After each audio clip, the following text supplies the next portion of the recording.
Sagittarius, tingnan natin ang inyong message today. May 25, 2025, Sagittarius. Sa inyong past, present, and future. Past, present, and future na mga Sagittarius. Tingnan natin. Ito ang inyong present. Ito ang inyong past. At ito ang inyong future, guys. Present is ang inyong kasalukuyan. At ang past ninyo maaaring nakaraang taon, taon-taon, or mga buwan-buwan. At ang future, maaaring bukas, next week, or mga buwan. Okay. Ang inyong present, tingnan natin guys. Sa inyong present, nandito ang Queen of Pentacles. Kayo as a Queen of Pentacles is, maayos naman ang work. Maayos naman kayo sa pananalapi. But something na may offer ang isang mapagtuksong tao. Isang tusong tao ang nag-o-offer sa inyo guys. Nakita nyo ang kagat-kagat ng ahas ang Pentacles, ang malaking Pentacles. Inaabot sa inyo. Tinutokso kayo. Tanggapin mo na to, Sagittarius. Pero nandito ka naman sa pagiging isang maayos naman ang work mo, maayos naman ang buhay mo. Pagkatama lang is merong nanunokso sa iyo na tanggapin mo na tong inaalok ko sa iyo. Ikaw na down to earth na tao sa energy ng Queen of Pentacles ay down to earth ito na energy at matulungin behind the scene. Is tinutokso ka ng tao na to. Okay? Natanggapin mo na tong ibinaalok niya sa'yo. Pero ito ay may twist na hindi mo alam. Ito ba ay tatanggapin ko o hindi? Okay. Sa inyong present ito guys. Sa inyong past, Ace of Cups is here.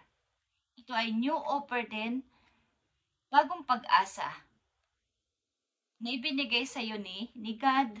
Okay? Sa inyong past, maaaring ito ay mga taon, buwan, or mga nakaraan lang na linggo sa buhay ninyo is parang may nabago. Parang mayroong kang mga namit din ng mga tao, na bago yung mga pananaw sa buhay. Parang nagkaroon ka ng mga bagong mga kaalaman din guys sa inyong sarili, sa inyong mga nakaraan. At sa present nyo nga is mayroong dumarating na napakalaking offer.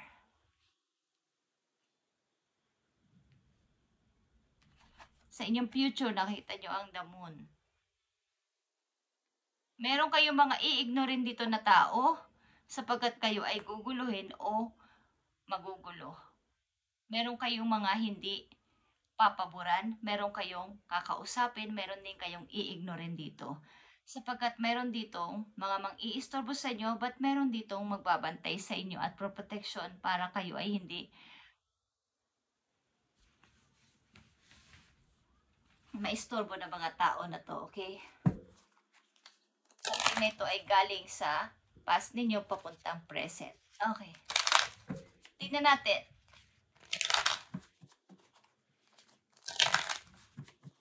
Maaaring mga nakaraan yung taon, nakaranas kayo ng mga, o nakakilala kayo ng mga bagong tao, at nagkaroon din kayo ng kapayapaan sa inyong sarili. At sa inyong present, sa kasalukuyan ninyo is, meron kayong nasasagupa na ganito na tukso. Ito ay may kinalaman sa trabaho, guys. Okay? Ino-operang kayo ng malaking pera. Something na ito ay opportunity din, but may twist ito na maaaring kayo ay mapahamak. Okay, Sagittarius. Tingnan natin to guys. Queen of Pentacles, Ace of Cups, and the Moon.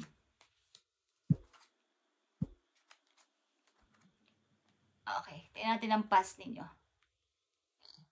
Nakita nyo tong King of Pentacles. Sa inyong past, maaari rin kayo ay nagkaroon ng malaking ipon.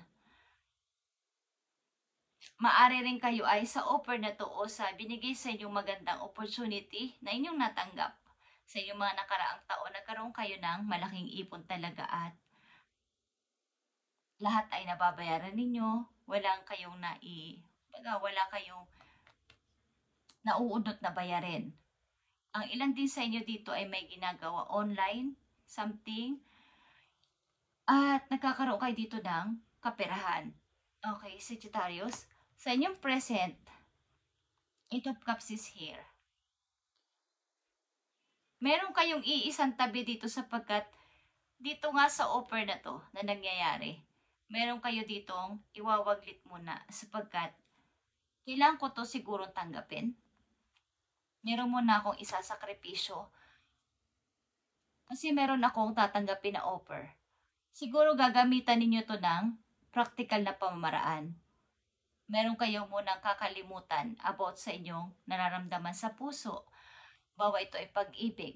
I-ignorin ko muna to sapagkat kailangan kong itry naman tong offer ng iba o offer na magandang kapalaran. Okay. Sa inyong future, Eight of Pentacles is here.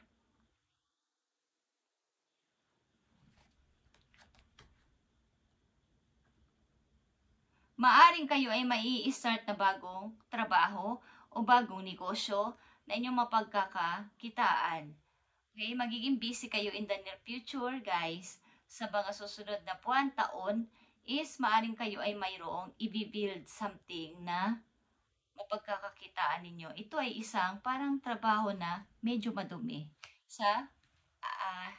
Kung kayo ay nagtrabaho na, kayo ay laging malinis ang damit, lagi naka-postura, sa mga susunod yung taon is, sa near future nyo is, sa hinaharap nyo ay magkakaroon kayo ng gawain na medyo hindi nyo na aasikasuhin ng inyong kung kaya nadudumihan or what.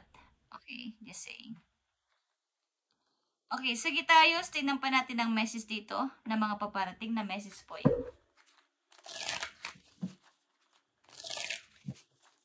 Sa inyong past, nakatanggap kayo o nagkaroon kayo ng malaking pera maybe o nagkaroon kayo ng maayos naman na kinikita o ipon, guys. But sa inyong kasalukuyan, meron kayong dapat pagdesisyonan maybe dito na maaaring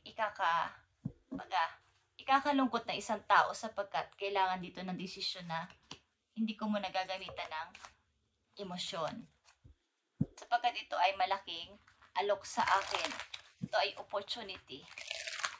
Yan natin ang paparating ditong message for you. King of Pentacles, Eight of Cups, and the Eight of Pentacles. Okay. Four of Cups is here. May mumuni-muni. Yan natin ang past ninyo, guys. Okay. Kayo ay sa inyong mga nakaraan, maybe talaga nagkaroon kayo talaga ng freedom sa pera.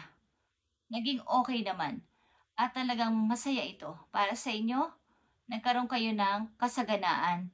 Kumbaga, ito na yon. Ito na yung pangarap ko. Okay? Parang wala lang. Parang ang gaan-gaan ng paligid ko. Ang gaan-gaan lang. Sapagkat, para namang wala na akong mahihiling dito sa nakakamit ko na to. Sa inyong present. Okay, guys. Nandito ang The Hangman.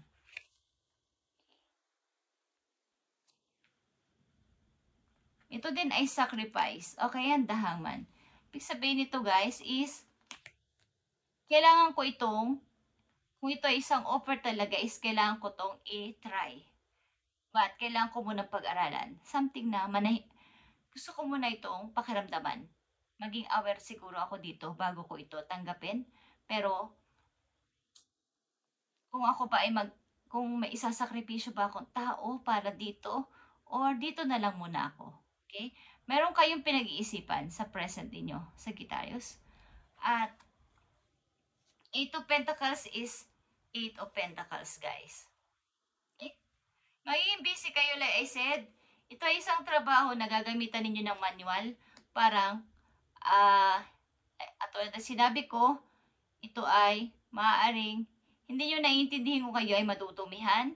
Okay? Something na may kailangan dito ng energy, kailangan ng lakas ng katawan sa trabaho na to sa inyong near future. Okay? Is, maaaring gagamitan nyo to ng lakas. Okay. Ang ibig ko sabihin ay,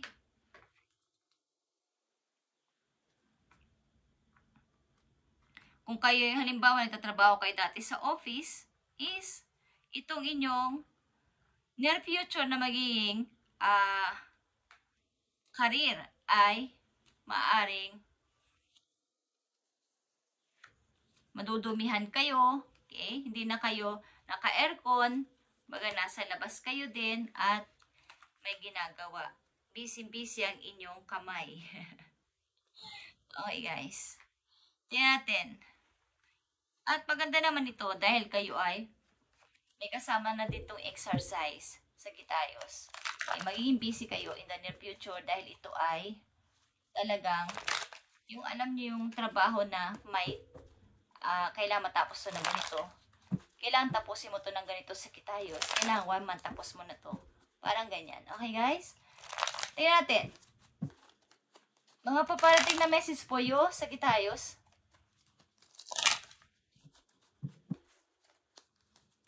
Maaaring may mag-aalok sa inyo dito ng money. Hawak ng isang ahas ang napakalaking pentacles. Ang tao na to ay tuso. Okay. Nag-aalok man sa inyo na magandang kapalaran o magandang opportunity, but ang tao na to ay may behind the scene na kumbaga ay meron siyang motive. Kaya kayo inaalok. Kaya natin. Paparating na mga message po yo. Sige tayos.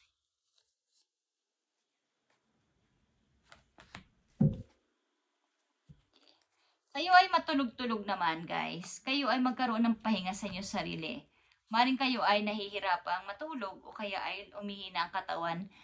Okay, tingnan natin ang nakita nyo ba to? Kayo ay boss type. Okay? May dalawa ka ditong King of Pentacles talaga. Kayo ay sa kamay the Empress pa kayo. Maaring kayo ay successful na person, lalo na sa inyong kabuhayan. Maayos naman ito. Okay guys? At nagpapatuloy naman to hanggang present ninyo. Kaya lang ay may baga dahil nga kayo ay siguro nakikita ng tao na tong inyong potential is may mga gitong klaseng offer sa inyo. Guys, nakita nyo ang Queen of Swords. Gagamitan ninyo ito talaga ng isip sa pagde-decide. Maring kayo ay lilipat ng iba't ibang bansa. Nakita nyo ba ang iba't ibang flag dito? Flag ito, guys. Lalayo kayo, guys. Maring kayo ay maglalayag sa ibang lugar naman. Okay. At may isasakripisyo kayo dito. Baga, kung kayo lilipat ng work dito, lilipat kayo ng place, maaring sa place na yun ay maraming memories kayo ang naipon o na-invest is unti-unti nyo pakawalan o itatabi mo na o isi-set aside mo na sapagkat sa offer na to, okay? Kaya natin na inyong near future, guys. 7 of Swords is here. Is mag-ingat kayo sa mga taong kayo ay guguluhin sapagkat kayo ay magkakaroon maybe ng business. Maaring may mga manunubok o makukuha ng inyong idea. So kayo ay mag-ingat-ingat sa Gitayos. Sa inyong gagawin na to. Sa in the near future. Okay? May manunubok sa inyo at kukunin ng inyong mga idea o mga iniisip. Kung kayo ay may talento sa mga ganitong paraan na kayo lang ang nakakaalam, is paano kayo ay magaling mag-plan? Something plan ito. Okay? Plan. Merong mga pa-drawing, merong mga mini-build something, guys. Tingnan natin, guys. Ang message sa inyo sa Gitayos, June 25, 2025. Hindi to ang Bobcat. Ito ay mystery. Okay, Bobcat is mystery.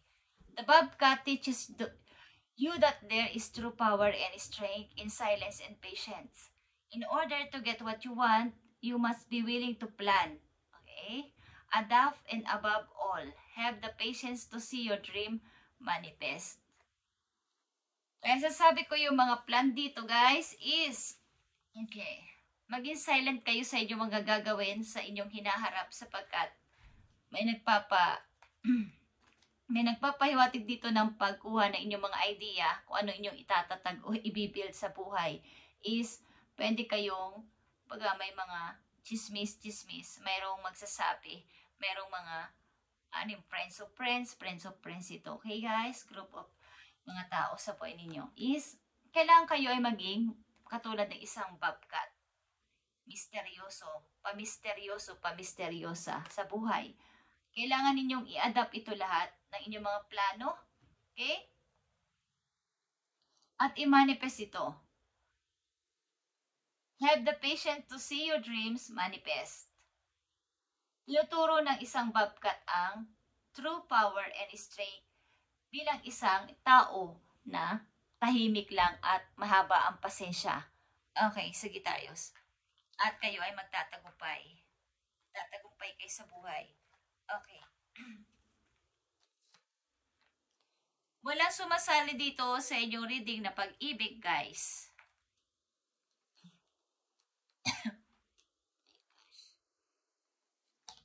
So, tingnan natin ang inyong pag-ibig. Kung may ibibigay sa inyong message dito about sa inyong pag-ibig.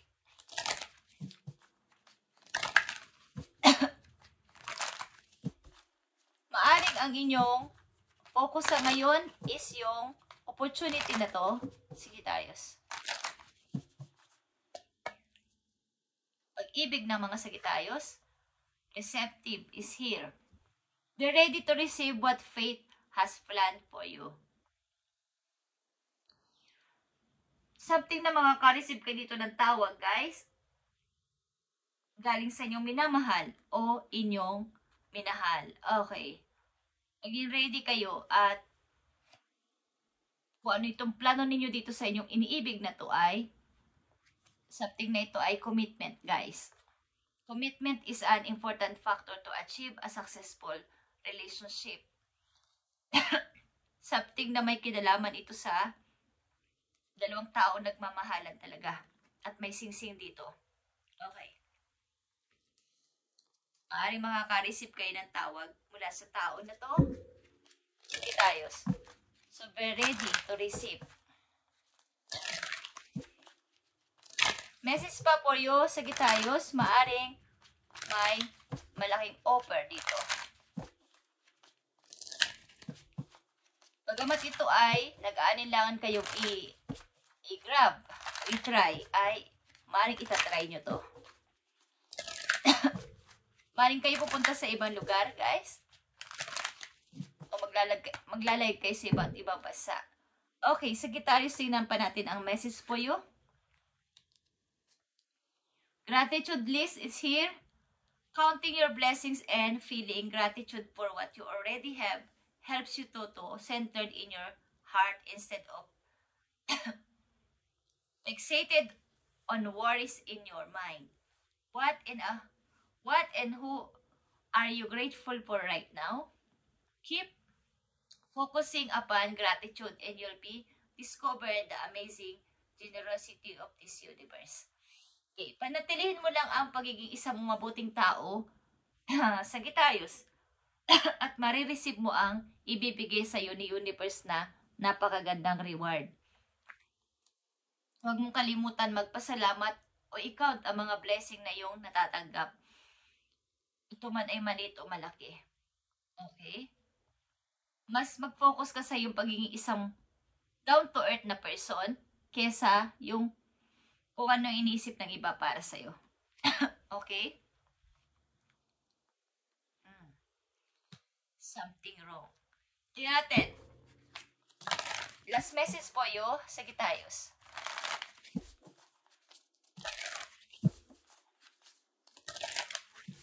In the near future, magkakaroon kayo ng trabaho na gagamitan ninyo ng lakas, guys. Mano-mano. Okay? Kayo mismo ang hindi gagamitan ng machine. Kayo mismo ang gagawa. At medyo iba ito sa inyong may umaabala sa akin. Jesus name. Okay. Medyo ito ay gagamitan ninyo ng lakas ng inyong sarili mismo mga kamay. Hindi ito dadaan sa mga machine. Yung mga uso ngayon na may mga machine na is hindi. Kayo mismo ang gagawa. Okay, Sagittarius. Message pa po yun. Okay. Step up and lead. Ito ay nasa energy ng Capricorn. At ang lakas ng Capricorn dito guys. Kung kayo ay dealing sa Capricorn, andito din ang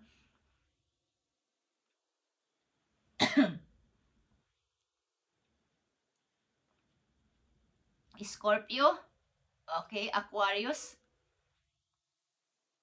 At malakas ang Capricorn. Dito ang Pisces. Okay. Step up and lead. Ibig sabihin, mas umangat ka pa sa buhay at maging isang parang leader na susundin ng lahat. Okay, susundin ng marami. At mag-cleansing ka. May sumusunod sa'yo na mga ibang energy na hindi mo gusto. Okay. Thank you, Sagittarius. At